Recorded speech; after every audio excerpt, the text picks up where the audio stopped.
Let me start by making an impression, not correcting an impression. When there's nobody in this room that is fighting Islam or fighting Muslims. These are our brothers. We have lived in peace for hundreds of years, and some of them happen to be our immediate family members. What we are fighting is injustice. You all know, and we are in this room here, that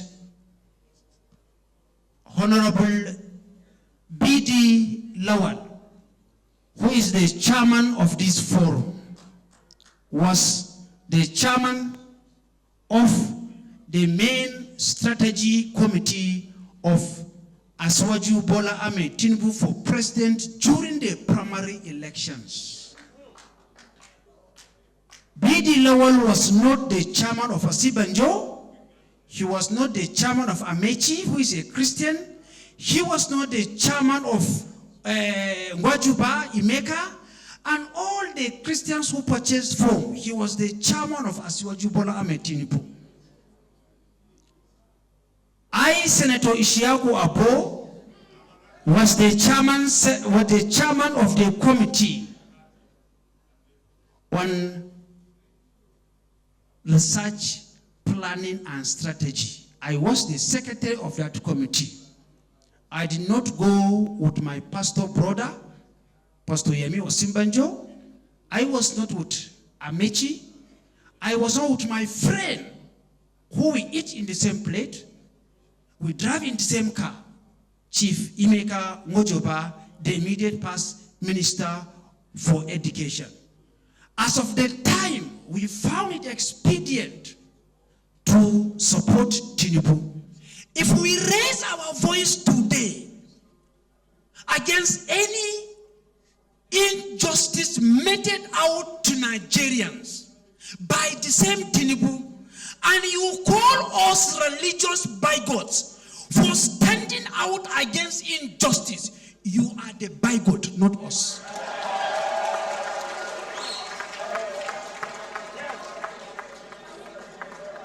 The man who just left this table, the former Minister of Youth and Sports, Honorable Solomon Dalong, he was with me in that committee.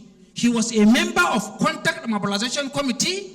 He was a member of Finance Committee. He was a member of Inter-Party Relations Committee. Same him here. When they did what they did, he pata left APC. Let me say this, in the book of Proverbs, chapter 29, verses 2, the Bible says, when the righteous is on the throne, people rejoice. When the wicked is on the throne, people mourn.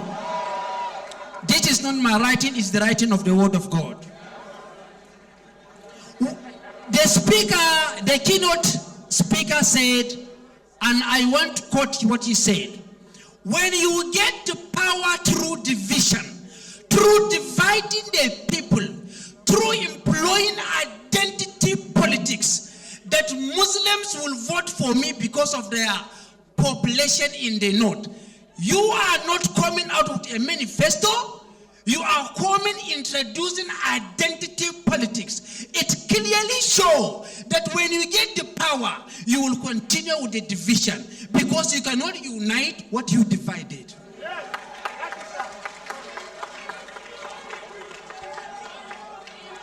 Some people like us, the former president of the United States of America,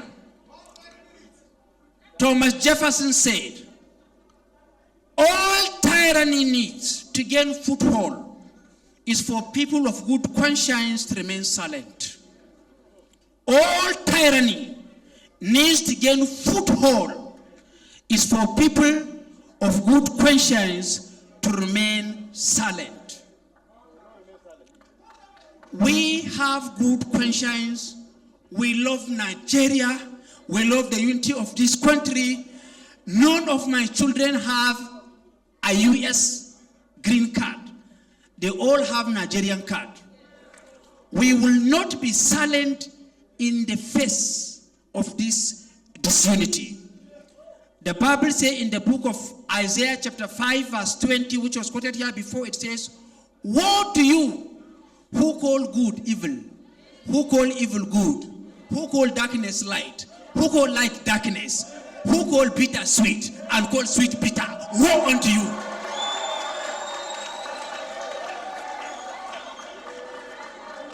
I am a Christian leader. I am a member of the APC. I am the candidate of the APC in the senatorial election taking place in 2023.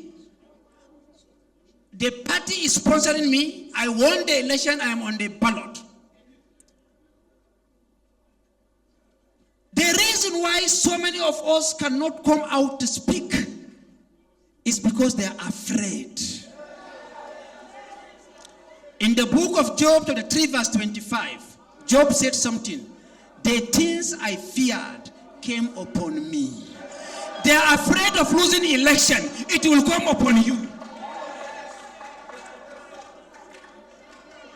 Finally, in the book of Matthew, chapter 16, verse 25, Jesus said, "For whosoever wants to save his life will lose it.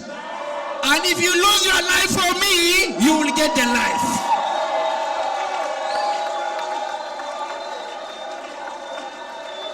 Last time, finally, when I came out on AIT and I quoted, "I believe Islam is for peace.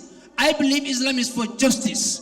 When I came out last time, I quoted the book of Quran, chapter 4, verse 135, that says, "O you believers, stand for justice.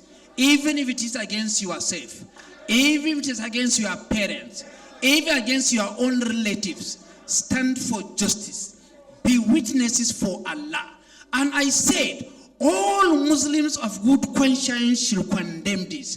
And any Muslim who doesn't believe in Holy Quran, he is a potential Boko Haram recruit. They all come over me. I want to thank every single northern Christian in the APC who took time to come out here today. And we are saying with one voice, it is not too late for Kashim Shettima to resign, to write that he is no longer interested in being that ticket for the unity of this country. Is not late. He should do it before it is too late for the country and for himself. And I said, Raina na badashi, na badaji na